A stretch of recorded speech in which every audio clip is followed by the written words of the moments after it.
So এই ভিডিওটা class 12 fourth সেমিস্টারের জন্য খুবই গুরুত্বপূর্ণ একটা ভিডিও। দেখো তোমরা আগাগোড়াই দেখে আসছো যে আমি কিন্তু তোমাদের জন্য যে সমস্ত নোটগুলো নিয়ে আসছি সেগুলো কিন্তু তোমাদের জন্য খুবই গুরুত্বপূর্ণ। দেখো আমরা একটা টপিক থেকে কিন্তু বেশি নোট পড়বো না, আমরা এমন ভাবে পড়বো যাতে করে কিন্তু আমাদের short question plus broad question দুটোই একসাথে কমপ্লিট হয়ে যায়। তো আমাদের মাথায় রাখতে হবে আমরা যেন কোনোভাবে আমাদের মাথায় এটা না রাখি যে আমাকে সমস্ত কিছু মুখস্থ করতে হবে। তো এই ভিডিওতে যে ইম্পর্টেন্ট কোশ্চেনটা আমি নিয়ে এসেছি তোমাদের জন্য এটা কিন্তু খুবই গুরুত্বপূর্ণ, এখান থেকে শর্ট কোশ্চেনও খুব বেশি পরিমাণে আসে। তো অবশ্যই পুরো ভিডিওটা দেখবে এবং সবার আগে চ্যানেলে যদি প্রথম হয়ে থাকো তাহলে কিন্তু চ্যানেলটাকে প্রথমে সাবস্ক্রাইব করে দাও, ভিডিওটাকে লাইক করে দাও এবং তোমার যে সমস্ত বন্ধু মুখস্থ বিদ্যার পিছনে ভাগছে তাদেরকে সবার প্রথমে আগে শেয়ার করে দাও। তো চলো শুরু করি এবং প্রশ্নটা দেখে নি কি রয়েছে। তোমরা অবশ্যই খাতা কলম নিয়ে বসবে এবং বুঝে নেওয়ার চেষ্টা করবে।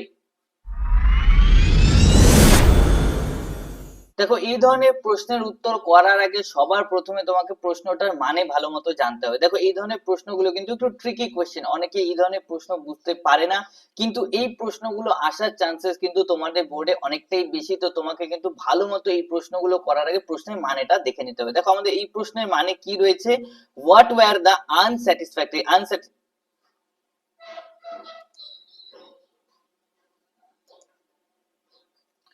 সো এই ধরনের প্রশ্নগুলো কিন্তু তোমাদের পরীক্ষায় খুবই আসে, আর এই ধরনের প্রশ্ন অ্যাটেম্প করার জন্য কিন্তু উত্তর লেখার জন্য কিন্তু তোমাকে সবার প্রথমে এই প্রশ্নগুলোর মানে কিন্তু খুব ভালো মতো জানতে হবে। এই প্রশ্নগুলো কি হয়, অনেক সময় শর্ট কোশ্চেনে দিয়ে দেয়, অনেক সময় ব্রড কোশ্চেনে দিয়ে দেয়। তো দুই দিকেই কিন্তু তোমাকে খুবই ভালো মতো হেল্প করবে, কিন্তু উত্তর লেখার আগে তোমাকে কিন্তু এগুলোর মানে ভালো মতো জানতে হবে। তো মানেটা আমি তোমাদের বলে দিই, দেখো কি রয়েছে, হোয়াট ওয়্যার দা আনস্যাটিসফ্যাক্টরি অর্থাৎ কি ছিল সেই আনস্যাটিসফ্যাক্টরি অর্থাৎ অসন্তুষ্টজনক উত্তরগুলো of those three questions, সেই তিনটে প্রশ্নর, and কিভাবে and how the jar managed to get the correct answer, কিভাবে জার সেগুলোর সঠিক উত্তর পেয়েছিল। আমাদের কিন্তু প্রশ্নতে এটা দেওয়া রয়েছে, অর্থাৎ অসন্তুষ্টজনক প্রশ্নগুলো কি কি ছিল এবং উত্তরগুলো কি কি ছিল সেই তিনটে প্রশ্ন, এবং কিভাবে জার সেটা সঠিক উত্তরটা পেল।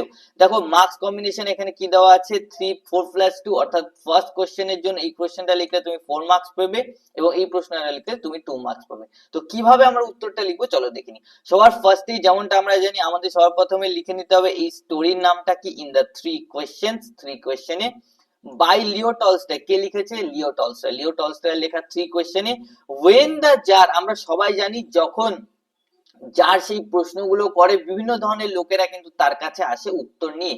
তো কি সেই উত্তরগুলো আমাদেরকে সেটাই বলতে হবে। when the jar announce, যখন জার কি করে ঘোষণা করে, the three question, সেই তিনটে প্রশ্ন। দেখো আমরা স্টেপ বাই স্টেপ বলবো, কিন্তু যখন সবার প্রথমে জার কি করে তিনটে প্রশ্নকে অ্যানাউন্স করে, সেই তিনটে প্রশ্ন অ্যানাউন্স করে, and the reward মানে অর্থাৎ সেই প্রশ্নটাকেও অ্যানাউন্স করে, তার পাশাপাশি সেটার পুরস্কারগুলো, সেটার যে পুরস্কার দেওয়া হবে সেটাকেও অ্যানাউন্স করে। ডিফারেন্ট লার্নম্যান অর্থাৎ বিভিন্ন ধরনের অর্থাৎ বিভিন্ন জ্ঞানী ব্যক্তিরা, লার্নম্যান মানে কি জ্ঞানী ব্যক্তিরা, কাম টু দা জার, তারা কার কাছে আসে, জারের কাছে আসে, টু অ্যান্সার দেম, সেই প্রশ্নগুলোর উত্তর তাকে দিতে। অর্থাৎ ডিফারেন্ট মেন মানে অনেক ধরনের লার্নম্যান, বিভিন্ন ধরনের জ্ঞানী ব্যক্তিরা তার কাছে আসে তাকে বিভিন্ন প্রশ্নের উত্তরগুলো দিতে। তো আমরা কিভাবে বললাম, in 3 questions by Leo Tolstoy, when the jar, যখন jar announce the questions and the reward, অর্থাৎ সে প্রশ্নগুলো আর রিওয়ার্ড গুলোকে অ্যানাউন্স করে, সেক্ষেত্রে ডিফারেন্ট লার্নম্যান অনেক ধরনের জ্ঞানী ব্যক্তিরা তার কাছে আসে, টু দা জার, জারের কাছে আসে, টু অ্যান্সার দেম, সেগুলোর উত্তর দিতে। এবার আমরা দেখব প্রথম স্টেপ বাই স্টেপ কি কি কোশ্চেনদের অ্যান্সার কিভাবে পেয়েছিল।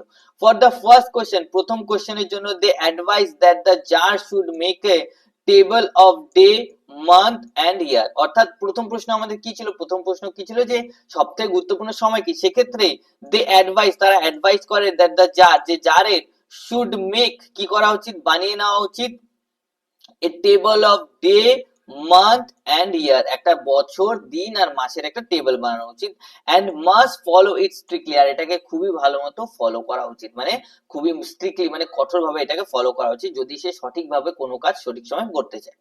The other said, অন্যরা কি বলে, the other said the jar, you should have to council of wise men, অন্যরা কি বলে যে আপনার কি রাখা উচিত, একটা কাউন্সিল অর্থাৎ একটা সভা রাখা উচিত, ওয়াইজ মেন মানে একটা জ্ঞানী ব্যক্তিদের একটা সভা আপনার রাখা উচিত।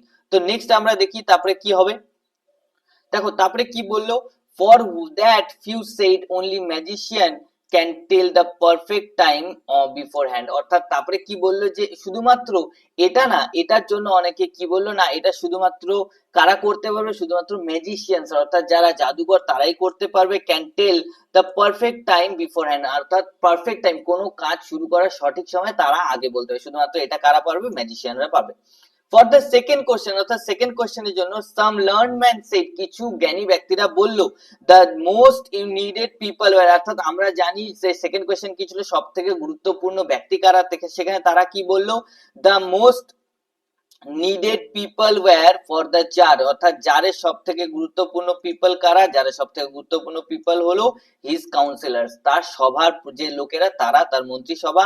আদার সাইড, অন্যরা কি বললো, দ্য প্রিস্ট, অন্যরা বললো দ্য প্রিস্ট, অর্থাৎ দ্য ডক্টর, অন্যরা আবার কি বললো, the doctor, while other side the warriors, আর অন্যরা কি বললো, দ্য ওয়ারিয়ার্স। এইভাবেই আমরা সেকেন্ড কোশ্চেনটাকে উত্তর লিখলাম। তারপরে ফর দ্য লাস্ট কোশ্চেন, শেষ প্রশ্নের জন্য, the tsar got the answers to learn science by other skill in warfare religious worship, অর্থাৎ এখানে কি বললো যে থার্ড কোশ্চেনের জন্য, ফর দ্য লাস্ট কোশ্চেন অর্থাৎ শেষ প্রশ্নের জন্য, যার গট দ্য অ্যান্সার, যার কি উত্তরগুলো পায়, টু লার্ন সায়েন্স কি শেখার জন্য, বিজ্ঞান শেখার জন্য, বাই আদার্স অন্যদের দ্বারা, স্কিল ইন ওয়ারফেয়ার অন্যদের আবার কি জানে, যে ওয়ারফেয়ার অর্থাৎ যুদ্ধবিদ্যা শিখতে হবে, এবং আবার রিলিজিয়াস ওয়ার্শিপ অর্থাৎ ধর্মীয় যে ক্রিয়া কাজ হয় সেগুলো তাকে শিখতে হবে। তো এইভাবেই আমরা কিন্তু তিনটে প্রশ্নকে আমরা অ্যাটেম্প করলাম, যে কিভাবে তিনটে প্রশ্নের উত্তর আমরা লিখবো। তো তোমাদের জন্য কিন্তু এই প্রশ্নটা খুব ইম্পর্টেন্ট, এটা কিন্তু 2 মার্কস 3 মার্কসে কিন্তু আমাদের শর্ট কোশ্চেনেও আসে। এবার চলো দেখে নিই যে নেক্সট পার্টটা, অর্থাৎ যার কিভাবে তার উত্তরগুলো পেলো এটা আমরা দেখে নেবো। অর্থাৎ এখানে যে প্রশ্ন আছে, the how did the tsar manage to get the correct answers, এটা 2 মার্কসের রয়েছে। তো এটার উত্তর কিভাবে করব আমরা দেখে নিই। তো দেখো নেক্সট কোশ্চেনে আমরা কিভাবে শুরু করলাম, the tsar found all the answers unsatisfy, অর্থাৎ জার কি করলো, সমগ্র উত্তরগুলোকে আনস্যাটিসফ্যাক্টরি মনে করলো, অর্থাৎ সমগ্র উত্তরগুলোকে সে অসন্তুষ্টজনক মনে করলো।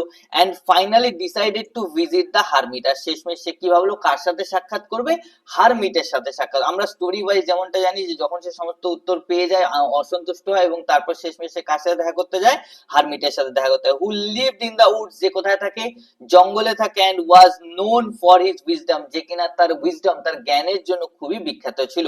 Expecting to get proper and convincing answer, সে কি ভেবেছিল যে তার থেকে কি পাবে, প্রপার অর্থাৎ সঠিক এবং কনভিনসিং অর্থাৎ মনকে খুশি করা, মানে যেমনটা সে চায় তেমনই উত্তর পাবে টু হিজ 3 কোশ্চেন, তার তিনটে প্রশ্নের জন্য। তারপরে আমরা কি লিখবো দেখো, তারপরে আমরা লিখবো and there he actually got all his answers, আর সেখানেই সে তার সত্যিকার উত্তরগুলো পায়। Explain by the hermit through his এখানে একটু ভুল রয়েছে, through the experience of saving the wounded man and helping the hermit, এখানে একটু ভুল রয়েছে, এটা তোমরা দেখে নেবে, যে এখানে আমি বলে দিচ্ছি তোমাদের কি হবে, and there, এবং সেখানে he actually got all his answers, সেখানে সে তার উত্তরগুলো পায়। explained by the hermit, যেটা হারমিট থেকে এক্সপ্লেন করে, through the experience অর্থাৎ সেই সব অভিজ্ঞতা, of সেভিং মানে কি, বাঁচানো, দা ওন্ডেড ম্যানটাকে সে যে বাঁচিয়েছিল সেটা, এন্ড হেল্পিং দা হারমিটটাকে বাঁচিয়েছিল সেটা। তো এভাবেই সে তার উত্তরগুলো পায়। দেখো আমরা দুটো উত্তর কিন্তু এভাবেই কমপ্লিট করলাম, এবং আমরা দেখলাম যে আমাদের জন্য কি কি গুরুত্বপূর্ণ হতে চলেছে, এবং এই ধরনের প্রশ্নগুলো কিভাবে আমাদের করতে হবে। তো তোমরা অবশ্যই এগুলোকে দেখে নেবে, এবং এটার পিডিএফ লাগলে অবশ্যই আমার টেলিগ্রাম চ্যানেলে তোমরা পেয়ে যাবে, সেখানে সমগ্র পিডিএফ কিন্তু দেওয়া রয়েছে, এবং এর আগেও আমি কিন্তু 3 কোশ্চেনে এসএকিউ এবং ব্রড কোশ্চেন কিন্তু তোমাদের দিয়ে দিয়েছি। তো তোমরা যারা যারা এখনো দেখোনি অবশ্যই কিন্তু সেটা দেখে নেবে, এবং আমার চ্যানেলটা এই যে এখানে রয়েছে এটাকে ফলো করে নাও, এই যে নিচে যে চ্যানেলটা রয়েছে এগুলোকে ফলো করে নাও, এখানে তোমরা সমস্ত জিনিস পেয়ে যাবে। তো দেখা হচ্ছে নেক্সট ভিডিওতে, তোমরা কোন টপিকের নেক্সট ভিডিও চাও অবশ্যই আমাকে কমেন্টে জানাবে।